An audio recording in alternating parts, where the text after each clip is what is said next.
السلام عليكم ورحمة الله وبركاته. أهلا بكم في فيديو جديد. النهاردة هنتكلم عن حاجة لو فهمتها وطبقتها ممكن تغير حياتك بالكامل. إزاي الإيمان بيساعدك تحقق النجاح. النجاح مش فلوس بس. أغلب الناس لما تسمع كلمة نجاح دماغها على طول بتروح على الفلوس، العربية الفخمة، الشغل المرموق، الشهرة. لكن الحقيقة إن النجاح مش حاجة واحدة. النجاح أنواع. في نجاح مادي، في نجاح روحي، في نجاح نفسي، في نجاح اجتماعي. ممكن تلاقي واحد حاسس براحة وسعادة، وممكن تلاقي واحد معاه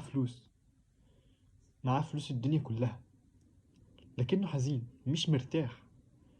والعكس، ممكن تلاقي حد بسيط جدا لكنه حاسس براحة وسعادة ومبسوط وحاسس بيهم بجد.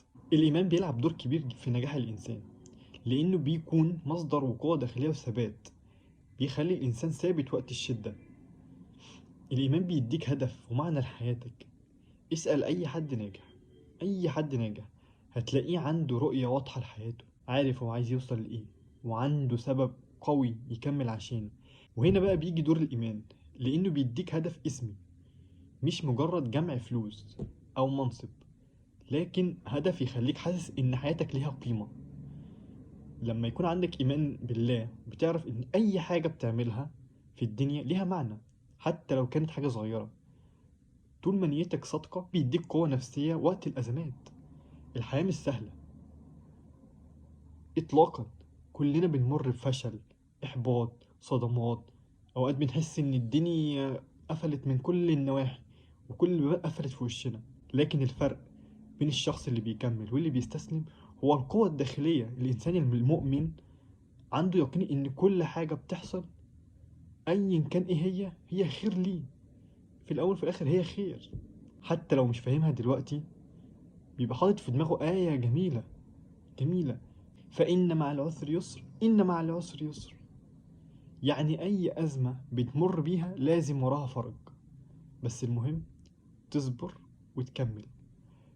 هنا ممكن نجيب أمثلة حقيقية زي العلماء المسلمين اللي غيروا العالم رغم الظروف الصعبة، أو حتى الشخصيات معاصرة عندها إيمان قوي بأن ربنا مش بيضيع مجهود حد، وده اللي خلاهم يكملوا رغم كل العوائق.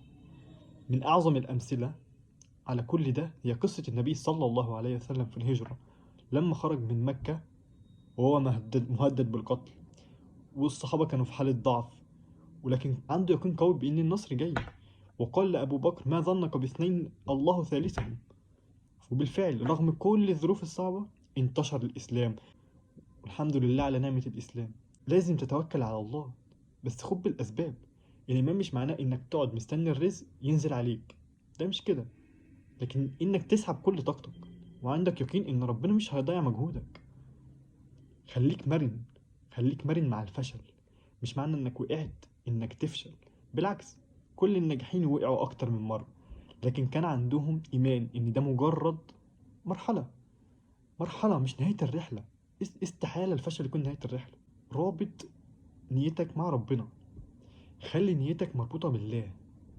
أي حاجة بتعملها حتى لو شغل دنيوي، لو نيتك فيها خير وتقدم وفائدة للناس، ربنا هيبارك لك فيه، ربنا يبارك لك وهيوفقك. في النهاية النجاح مش مجرد فلوس، لكن راحة نفسية، هدف واضح، واستمرار رغم التحديات. والإيمان هو السر اللي بيديك القوة إنك تكمل. وعايزك تفكر في حياتك وتشوف إزاي ممكن تطبق الكلام ده على نفسك. ولو عندك تجربة مريت بيها وحسيت إن الإيمان ساعدك تتخطاها، شاركها معانا في التعليقات. ولو عجبك الفيديو ما تنساش تعمل لايك وتشارك المحتوى عشان يوصل لغيرك.